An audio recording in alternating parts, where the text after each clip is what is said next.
إن الحمد لله نحمده ونستعينه ونستغفره ونعوذ بالله من شرور أنفسنا ومن سيئات أعمالنا من يهده الله فلا مضل له ومن يضلل فلا هادي له وأشهد أن لا إله إلا الله وحده لا شريك له وأشهد أن محمدا عبده ورسوله يا أيها الذين آمنوا اتقوا الله حق تقاته ولا تموتن إلا وأنتم مسلمون يا أيها الناس اتقوا ربكم الذي خلقكم من نفس واحدة وخلق منها زوجها وبث منهما رجالا كثيرا ونساء واتقوا الله الذي تساءلون به والأرحام إن الله كان عليكم رقيبا يا أيها الذين آمنوا اتقوا الله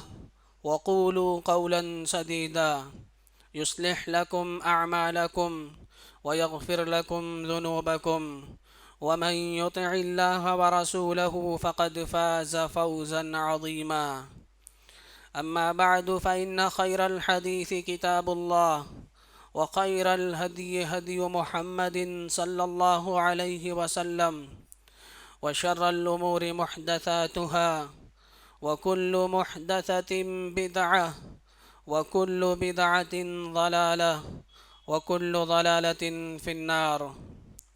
قال الله تبارك وتعالى في كلامه المجيد والفرقان الحميد: أعوذ بالله السميع العليم من الشيطان الرجيم. بسم الله الرحمن الرحيم. اقترب للناس حسابهم وهم في غفلة معرضون. وقال النبي صلى الله عليه وسلم: ثلاثة إذا خرجنا لا ينفع نفسا إيمانها لم تكن آمنت من قبل أو كسبت في إيمانها خيرا: وطلوع الشمس من مغربها والدجال ودابة الأرض. رواه مسلم. رب اشرح لي صدري ويسر لي أمري واحلل عقدة من لساني يفقه قولي. سبحانك لا علم لنا إلا ما علمتنا إنك أنت العليم الحكيم.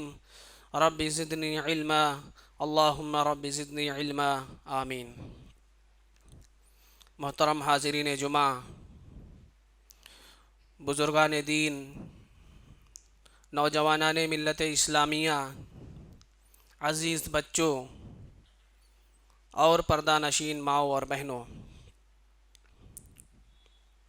آپ حضرات کے سامنے سورہ انبیاء کی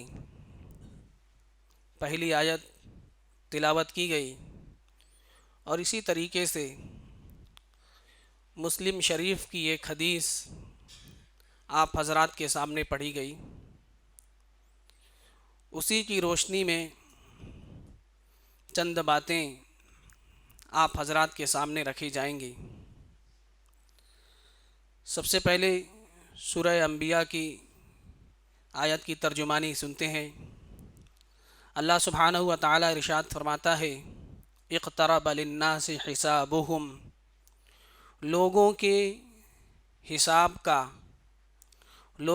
حساب و کتاب کا وقت قریب ہے، لیکن ان کی حالت یہ ہے وَهُمْ فِي غَفْلَةٍ، وہ غفلت میں ہیں، وہ سستی میں ہیں، وہ لاپرواہی میں ہیں، معرضون، اور اس سے اعراض کر رہے ہیں.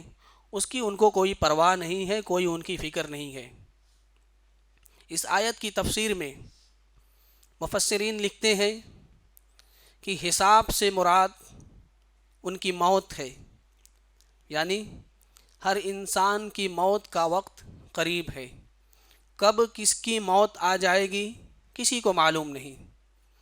کس وقت، کس گھڑی کس کی موت آ جائے گی کسی کو اس کا علم نہیں ہے، لیکن انسان اس سے بے فکر ہو کر کے، لاپرواہ ہو کر کے، بالکل بیزار ہو کر کے زندگی گزار رہا ہے. اور اسی طریقے سے دوسرا قول حساب سے مراد، دوسرا قول مفسرین لکھتے ہیں کہ اس سے مراد قیامت ہے، کہ قیامت قریب ہے، لیکن انسان کو اس کی فکر نہیں ہے. وہ غفلت میں لاپرواہی میں پڑا ہوا ہے۔ قیامت کب آئے گی، اس کی علامات کیا ہیں، اللہ کے نبی صلی اللہ علیہ وسلم نے احادیث مبارکہ کے اندر اس کو بیان کیا ہے۔ کہیں تفصیلی طور پر اس کا ذکر ہے، کہیں اجمالی طور پر اس کا ذکر ہے۔ لیکن مسلم شریف کی حدیث میں ہے، راوی حدیث حضرت عمر بن خطاب رضی اللہ تعالی عنہ ہیں، وہ بیان کرتے ہیں کہ ایک دن ہم لوگ اللہ کے نبی صلی اللہ علیہ وسلم کے ساتھ بیٹھے ہوئے تھے، کتنے میں ایک شخص آتا ہے، ہم میں سے کوئی اس کو پہچانتا نہیں، وہ آتا ہے، اس کے کپڑے بالکل سفید، اس کے بال بالکل کالے، کوئی پہچانتا نہیں، مسافر ہے لیکن اس کے جسم کو دیکھ کر کے، اس کی صورت کو، اس کے کپڑے کو دیکھ کر کے ایسا لگتا نہیں کہ وہ مسافر ہے۔ بہرحال وہ اللہ کے نبی صلی اللہ علیہ وسلم کے پاس آتا ہے، اور آ کر کے وہ شخص آپ سے بالکل مل کر کے بیٹھ جاتا ہے، آپ کے زانوں سے زانوں ملا کر کے بیٹھ جاتا ہے، اور آپ صلی اللہ علیہ وسلم سے سوال کرتا ہے، یا محمد اخبرنی عن الاسلام، کہ اے محمد صلی اللہ علیہ وسلم ہمیں اسلام کے بارے میں بتائیے۔ اللہ کے نبی صلی اللہ علیہ وسلم نے ان کو اسلام کے بارے میں بتایا کہ اسلام یہ ہے کہ تم اللہ کی گواہی دو، ان تشہد اللہ الہ الا اللہ وان محمد رسول اللہ واقام الصلاۃ وایتاء الزکاۃ وصوم رمضان والحج من استطاع الیہ سبیلا۔ اللہ کے نبی صلی اللہ علیہ وسلم نے فرمایا کہ اسلام یہ ہے کہ تم اللہ کی گواہی دو، اللہ ایک ہے، وہ اکیلا ہے، اور محمد صلی اللہ علیہ وسلم اللہ کے بندے اور اس کے رسول ہیں، نماز قائم کرو، زکوٰۃ دو، رمضان کے روزے رکھو، اور استطاعت ہو تو حج کرو، یہی اسلام ہے۔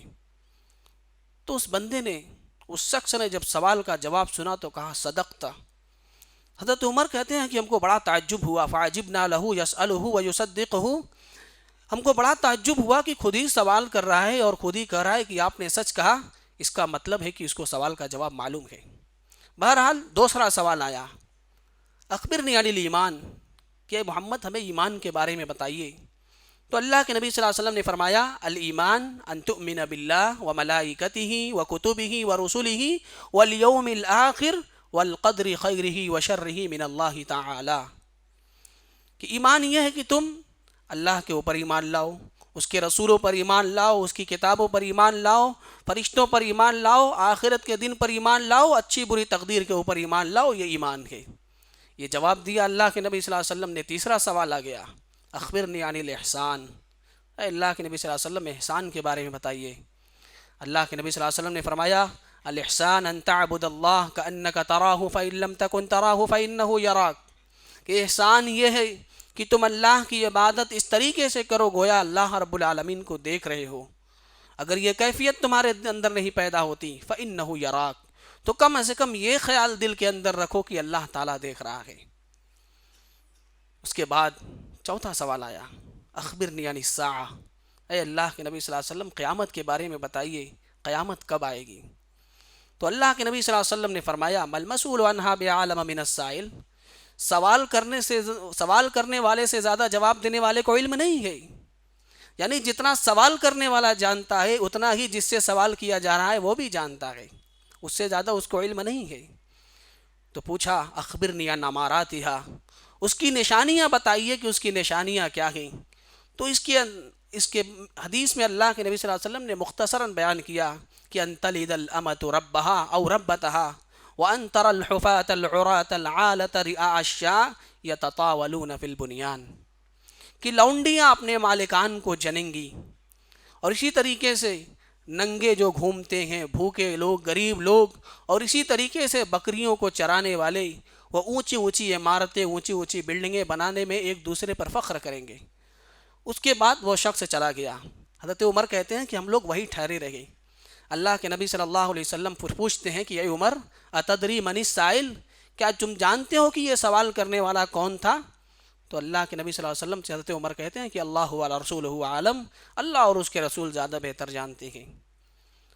تو حضرت عمر سے اللہ کے نبی صلی اللہ علیہ وسلم نے کہا کہ یہ حضرت جبرائیل علیہ الصلاۃ والسلام تھے، اتاکم یعلمکم دینکم، یہ تم کو تمہارا دین سکھلانے آئے تھے۔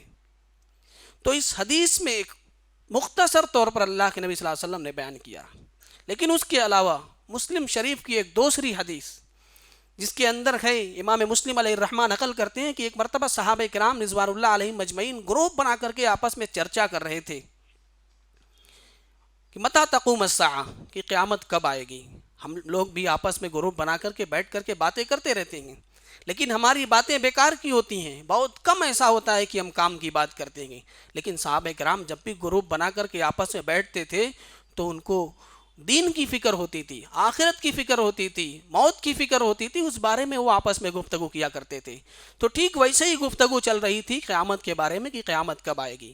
اسی اثنا میں اللہ کے نبی صلی اللہ علیہ وسلم آتے ہیں اور پوچھتے ہیں کہ اے میرے صحابہ، تم لوگ کس بارے میں چرچا کر رہے ہو، کس بارے میں بات کر رہے ہو؟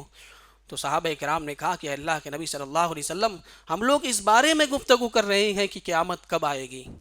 تو اللہ کے نبی صلی اللہ علیہ وسلم نے فرمایا لن تقوم الساعہ حتی تروا 10 آیات، کہ قیامت اس وقت تک قائم نہیں ہوگی جب تک کہ تم 10 نشانیاں نہ دیکھ لو۔ وہ 10 نشانیاں جو اس حدیث کے اندر اللہ کے نبی صلی اللہ علیہ وسلم نے بیان کی وہ بڑی بڑی نشانیاں ہیں۔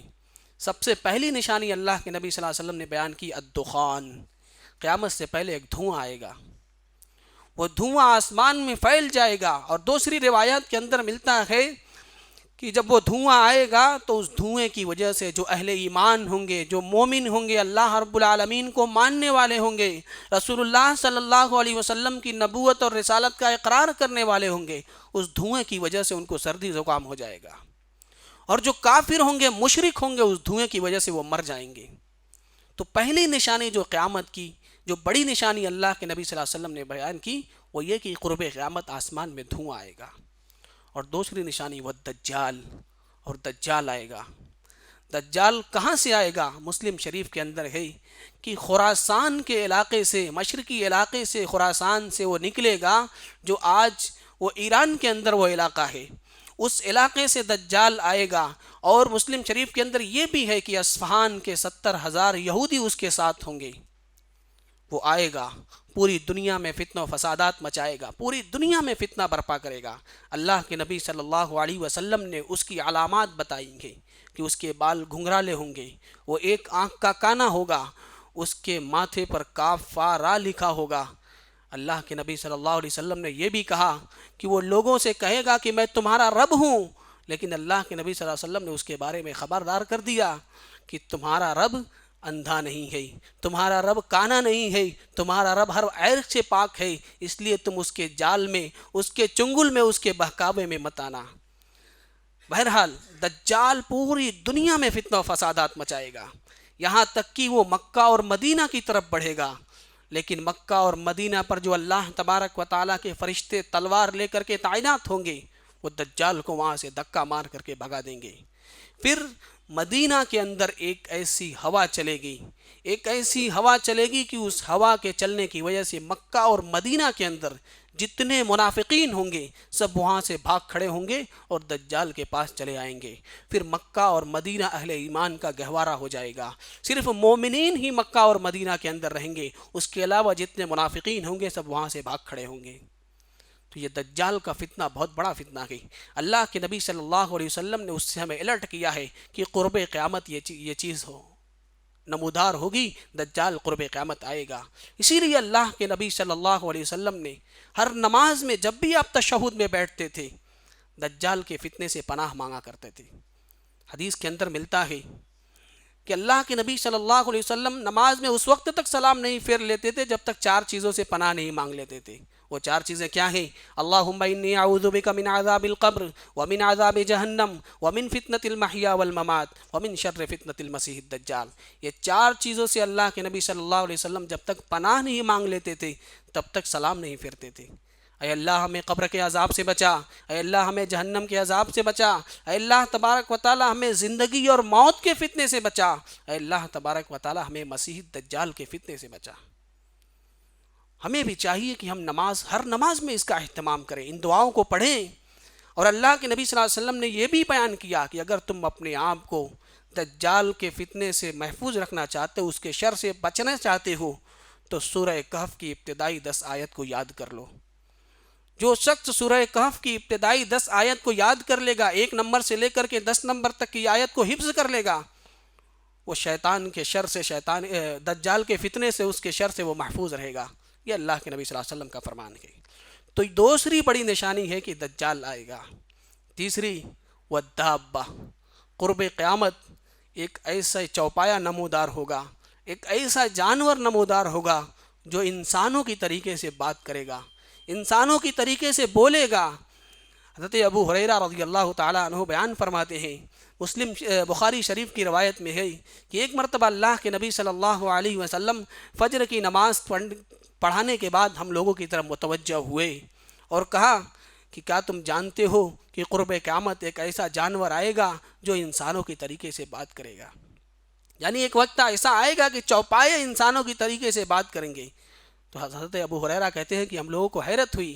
پھر اللہ کے نبی صلی اللہ علیہ وسلم نے فرمایا کہ پچھلی امتوں میں ایک شخص تھا جو ایک گائے کو لے کر کے بازار میں جا رہا تھا، وہ گائے کو مار رہا تھا، اس کے بعد پھر وہ گائے کے اوپر سوار ہو گیا۔ تو اس گائے نے کہا کہ ہمارا یہ کام نہیں ہے، ہمارا کام ہے کھیتی باڑی کرنا، یا کھیتوں میں ہمارا کام ہے، یا ہمارا کام نہیں ہے۔ تو لوگوں کو حیرانی ہوئی، لوگوں نے کہا سبحان اللہ، انسانوں کی طریقے سے یہ گائے بات کرتی گئی۔ پھر اس کے بعد اللہ کے نبی صلی اللہ علیہ وسلم آگے فرماتے ہیں کہ ایک آدمی بکریوں کے ریوڑ کو لے کر کے ایک چراگاہ میں بکریاں چرا رہا تھا، ایک بھیڑیا آتا ہے، ان میں سے ایک بکری کو اچک کر کے لے کر کے چلا جاتا ہے۔ وہ آدمی جاتا ہے، اس کے منہ سے اس بکری کو چھین کر کے لے کر کے آتا ہے۔ تو بھیڑیا کہتا ہے کہ تم کب تک اس کی حفاظت کرو گے، یا اس دن ان بکریوں کا محافظ کون ہوگا جس دن درندے ان کو نوچ کر کے کھائیں گے؟ اور حضرت ابو سعید کہتے ہیں، مسند احمد کی روایت میں ہے کہ وہ بھیڑیے نے کہا کہ اے اللہ کے بندے، کیا تجھ کو اللہ کا ڈر نہیں ہے؟ کیا تیرے دلوں میں اللہ کا خوف نہیں ہے؟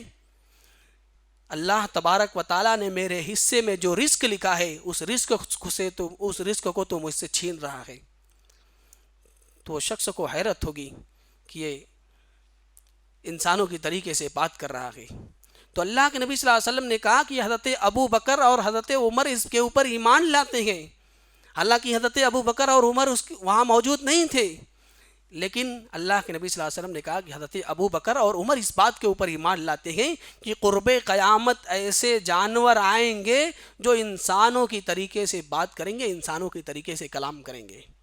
اور اس کے بعد اللہ کے نبی صلی اللہ علیہ وسلم نے اور نشانی بتلائی، وَتَطْلُعُ الشَّمْسُ مِن مَغْرِبِهَا، سورج جو ہے مغرب سے طلوع ہوگا۔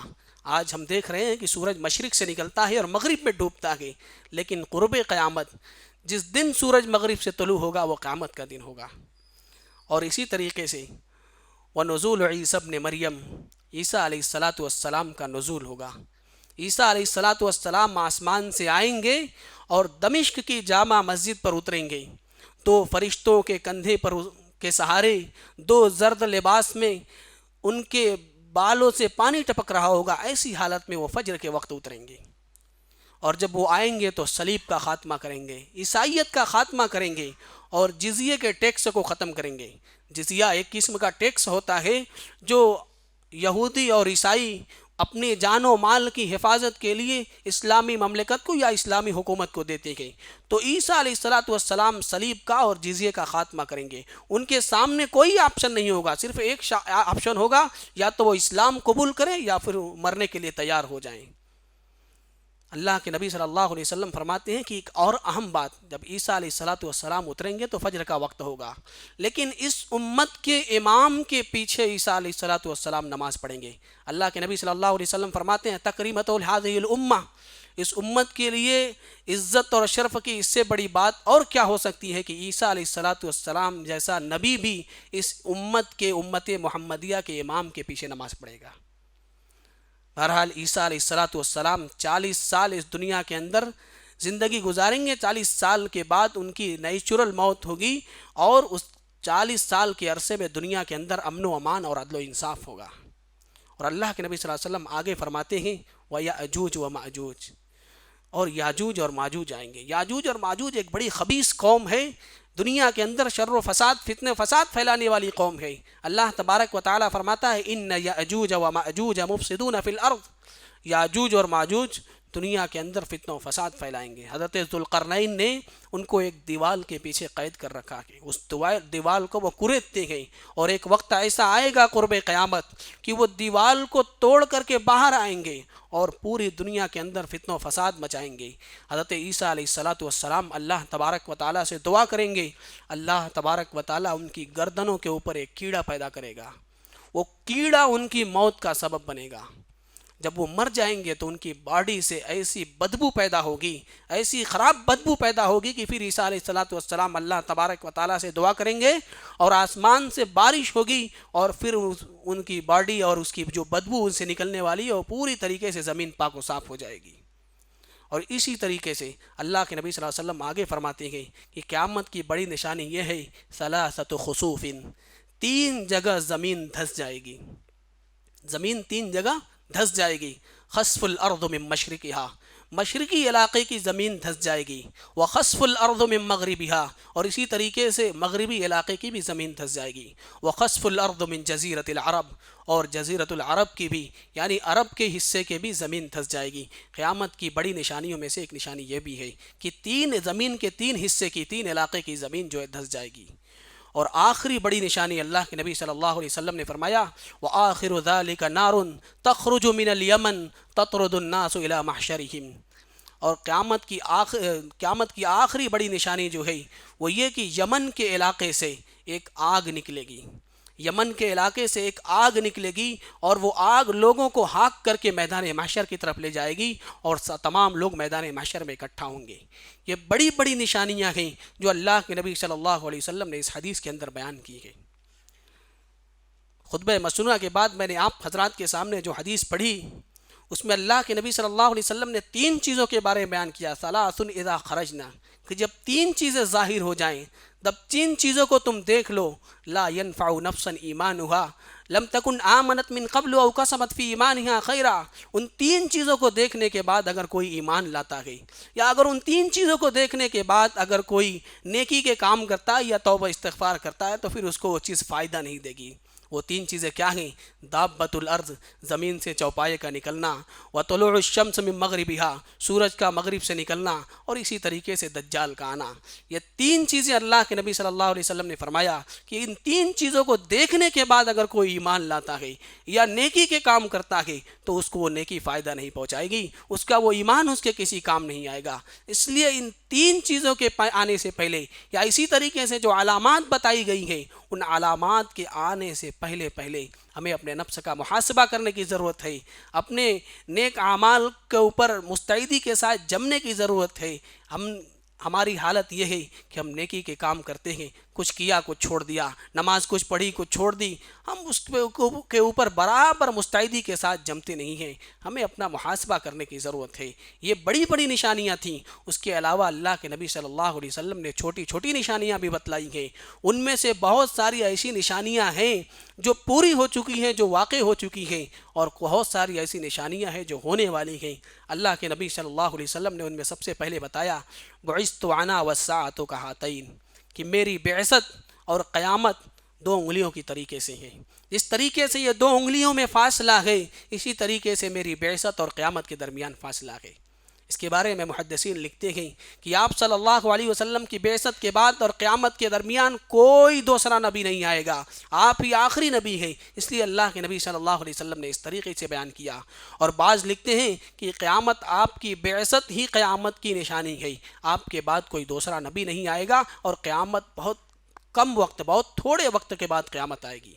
اور اسی طریقے سے اللہ کے نبی صلی اللہ علیہ وسلم نے دوسری نشانی بتائی، چھوٹی نشانی، کہ چاند کے 2 ٹکڑے ہوں گے۔ اللہ تبارک و تعالیٰ نے قرآن مجید کے اندر فرمایا اقتربت الساعۃ وانشق القمر، قیامت قریب ہے، چاند کے 2 ٹکڑے ہو گئے۔ اور اللہ کے نبی صلی اللہ علیہ وسلم نے جب اشارہ کیا تھا تب چاند کے 2 ٹکڑے ہو گئے تھے۔ اس کے پس منظر میں آپ جائیے، سیرت کی کتابوں کو اٹھا کر کے دیکھیے، ابتدائی اسلام میں جب ابھی اللہ کے نبی صلی اللہ علیہ وسلم نے دعوت و تبلیغ کا آغاز کیا تھا تو کفار مکہ نے آپ کے سامنے یہ شرط رکھی کہ اگر آپ چاند کے 2 ٹکڑے کر دیں گے تو ہم آپ کے اوپر ایمان لائیں گے۔ اللہ کے نبی صلی اللہ علیہ وسلم نے انگلی سے اشارہ کیا، چاند کے 2 ٹکڑے ہو گئے، لیکن جب چاند کے 2 ٹکڑے ہو گئے تو کہا کہ یہ تو جادو ہے، ہم اس کو نہیں مانتے۔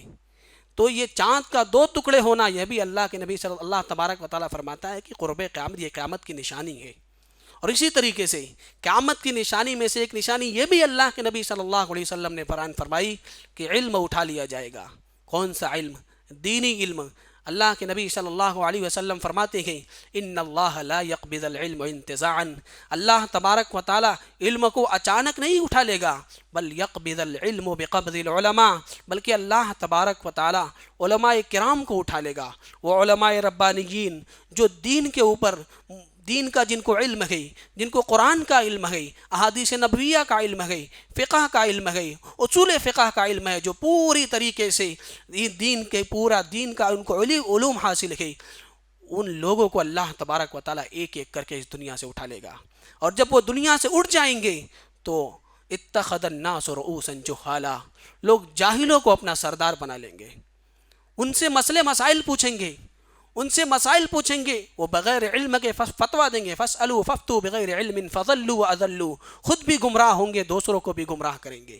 آج ہم اور آپ دیکھتے ہیں، مشاہدہ کرتے ہیں، کتنے ایسے لوگ ہیں ہمارے درمیان، ہمارے امت مسلمہ میں بہت سے ایسے لوگ ملیں گے جو پینٹ شرٹ اور ٹائی لگا کر کے حدیث کا نمبر بتاتے ہیں، لوگ ان سے مسئلے مسائل پوچھتے ہیں، علماء کرام کو لوگوں نے سائڈ لگا دیا ہے، ان سے مسئلے پوچھتے ہیں۔ میرے بھائیوں، یہ بھی قیامت کی نشانیوں میں سے ایک نشانی ہے، لوگ عالموں کو اہمیت نہیں دیں گے، جاہلوں سے، جن کے پاس دینی علم نہیں ہے، ان سے لوگ مسئلے مسائل پوچھیں گے۔ میرے بھائیوں، عالم اسی کو کہا جاتا ہے جنہوں نے علماء کرام کی صحبت میں رہ کر کے، علماء کرام کے درمیان میں رہ کر کے دینی علم حاصل کیا ہو۔ بہت سے ایسے لوگ ہیں جو چند کتابیں پڑھ لیاں، چند چیزیں جان لی، اس کے بعد فتوے دینا شروع کر دیے۔ میرے بھائیوں، یہ قیامت کی نشانیوں میں سے ایک نشانی ہے، اس لیے ہمیں اس سے الرٹ رہنا چاہیے، ہمیں اس کے بارے میں بہت محتاط ہو کر کے رہنا چاہیے، بہت محتاط ہو کر کے زندگی گزارنی چاہیے۔ اللہ کے نبی صلی اللہ علیہ وسلم نے اس کے علاوہ بھی بہت ساری نشانیاں بتائی ہیں۔ غزوہ تبوک کے موقع پر عوف ابن مالک رضی اللہ تعالیٰ عنہ کہتے ہیں کہ غزوہ تبوک کے موقع پر اللہ کے نبی صلی اللہ علیہ وسلم ایک خیمے کے اندر بیٹھے ہوئے تھے۔ اللہ کے نبی صلی اللہ علیہ وسلم نے عوف ابن مالک سے کہا کہ اے عوف ابن مالک، اعدد ستم بین یدی الساعہ، 6 چیزوں کو جو قیامت کی نشانیاں ہیں تم ان کو شمار کر لو۔ ان 6 چیزوں میں اللہ کے نبی صلی اللہ علیہ وسلم نے سب سے پہلی چیز کیا بتائی؟ موتی، میری موت۔ اللہ کے نبی صلی اللہ علیہ وسلم کی موت بھی قیامت کی نشانی گئی۔ آپ صلی اللہ علیہ وسلم، صحابہ کرام بیان کرتے ہیں کہ جب آپ صلی اللہ علیہ وسلم مدینہ تشریف لائے تو اللہ کے نبی صلی اللہ علیہ وسلم جس دن مدینہ تشریف لائے وہ دن سب سے روشن تھا، مدینہ کی گلیوں گلیوں کے اندر ایک دم روشنی ہو گئی تھی، اس سے زیادہ چمن والا، اس سے زیادہ روشن دن کوئی نہیں تھا۔ لیکن جس دن اللہ کے نبی صلی اللہ علیہ وسلم کی وفات ہوتی ہے، اس سے زیادہ تاریک دن، اس سے زیادہ سیاہ دن نہیں تھا۔ تو اللہ کے نبی صلی اللہ علیہ وسلم کی موت یہ بھی قیامت کی نشانی ہے۔ اور اس کے بعد اللہ کے نبی صلی اللہ علیہ وسلم فرماتے ہیں ثم فتح بیت المقدس، بیت المقدس کی فتح۔ حضرت عمر رضی اللہ تعالیٰ عنہ کے زمانے میں بیت المقدس فتح ہوا تھا۔ 18 ہجری کے اندر مسلمانوں نے بیت المقدس فتح کیا تھا، یہ عیسائیوں کے قبضے میں تھا۔ جب عیسائیوں کے پادریوں نے بیت المقدس کی چابی دینے سے انکار کر دیا، اس کی کنجی دینے سے انکار کر دیا، تو خط لکھا گیا امیر المؤمنین حضرت عمر بن خطاب رضی اللہ تعالیٰ عنہ کو کہ بیت المقدس کی کنجیاں ہمیں نہیں دی جا رہی ہیں، وہ آپ کو دیں گے۔ حضرت عمر مدینہ سے، مکہ سے چلتے ہیں اور آتے ہیں بیت المقدس۔ آنے کی حالت کیا ہے؟ کبھی غلام اونٹ پر سوار ہے، کبھی وہ اونٹ پر سوار ہے، یہاں تک کہ جب بیت المقدس پہنچتے ہیں تو غلام اونٹ پر سوار ہوتا ہے، وہ پیدل چل رہے ہوتے ہیں۔ عیسائیوں کے پادریوں نے جب دیکھا تو کہا اللہ کی قسم، جب عیسیٰ علیہ الصلاۃ والسلام کے حواری ایسے نہیں تھے، عیسیٰ علیہ الصلاۃ والسلام کے حواریوں سے بھی زیادہ پاکیزہ ہے یہ۔ اس کے بعد حضرت عمر کو چابی دی جاتی ہے، وہ بیت المقدس کو کھولتے ہیں، اس کے اندر نماز پڑھتے ہیں۔ تو بیت المقدس کی بھی بڑی فضیلت ہے، مسجد حرام کی جس طریقے سے فضیلت ہے، جس طریقے سے مسجد نبوی کی فضیلت ہے، اسی طریقے سے مسجد اقصیٰ بیت المقدس کی فضیلت ہے۔ تو 18 ہجری کے اندر بیت المقدس فتح ہوا، اس کے بعد پھر حالات بدلے، پھر سے وہ نصارہ کے، عیسائیوں کے قبضے میں چلا گیا۔ پھر ایک عظیم سپہ سالار سلطان صلاح الدین ایوبی نے ایک بار پھر سے اسے مسلمانوں کے قبضے میں دلایا، لیکن آج پھر بیت المقدس مسلمانوں کے قبضے سے باہر ہے۔ گرچہ آج اس کے اندر نماز ہوتی ہے لیکن اس پر کنٹرول یہودیوں کا ہے۔ اللہ کے نبی صلی اللہ علیہ وسلم نے فرمایا کہ قیامت کی نشانیوں میں سے ایک نشانی ہے کہ بیت المقدس فتح ہوگا۔ اور اسی طریقے سے اللہ کے نبی صلی اللہ علیہ وسلم آگے فرماتے ہیں ثم موتان یاخذ فیکم کقعاص الغنم، ایک طریقے کی بیماری آئے گی ایک طریقے کا وائرس آئے گا جس میں سارے لوگ مر جائیں گے، بہت زیادہ موتیں ہوں گی۔ جس طریقے سے بکریوں کے اندر کوئی بیماری پھیلتی ہے تو پورا کا پورا ریوڑ مر جاتا ہے، اس طریقے سے ایک بیماری آئے گی۔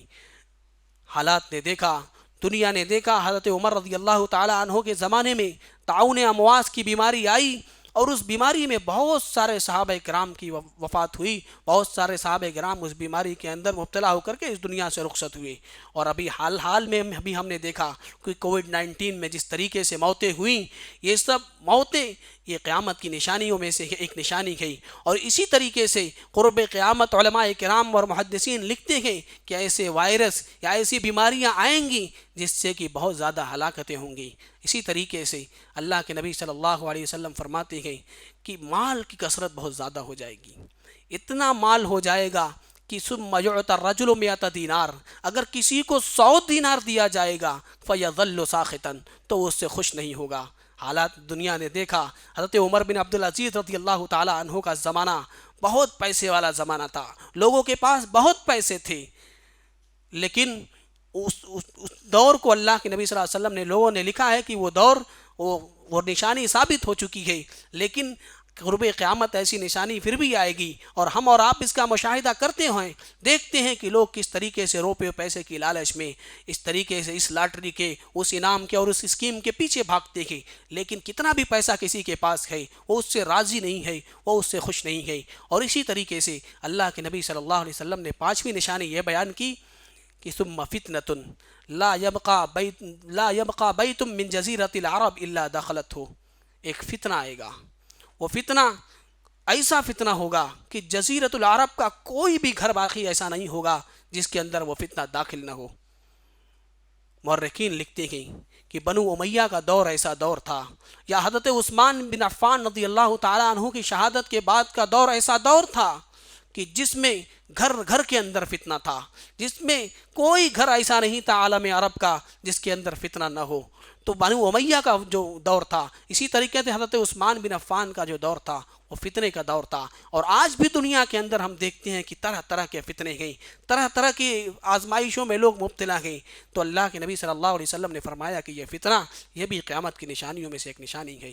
اور اسی طریقے سے ایک آخری نشانی جو اللہ کے نبی صلی اللہ علیہ وسلم نے اس حدیث کے اندر بیان کی وہ یہ کہ نصارہ جو ہیں، یہود و نصارہ، وہ اسلام سے، مسلمانوں سے ان کا ایک معاہدہ ہوگا، وہ مسلمانوں کے ساتھ معاہدہ کریں گے، معاہدہ ہونے کے بعد پھر وہ دھوکہ دیں گے، اور دھوکہ دینے کے بعد ایک بڑی فوج کے ساتھ، ایک بڑی جماعت کے ساتھ مسلمانوں کے اوپر حملہ آور ہوں گے۔ اللہ کے نبی صلی اللہ علیہ وسلم فرماتے ہیں کہ ان کی جماعت جو ہوگی، ان کا جو فوجی لشکر ہوگا، اس کے اندر 80 جھنڈے ہوں گے، اور ہر جھنڈے کے تحت، ہر جھنڈے کے نیچے 12,000 فوج ہوگی، یعنی کہ 9,60,000 کی فوج کے ساتھ مسلمانوں کے اوپر حملہ کریں گے۔ اور محدثین لکھتے ہیں کہ ابھی اللہ کے نبی صلی اللہ علیہ وسلم کے یہ قول جو ہے، یہ اس حدیث کے مطابق یہ ابھی نشانی باقی ہے، ابھی مسلمانوں کے اوپر ایسے حالات نہیں آئے ہیں۔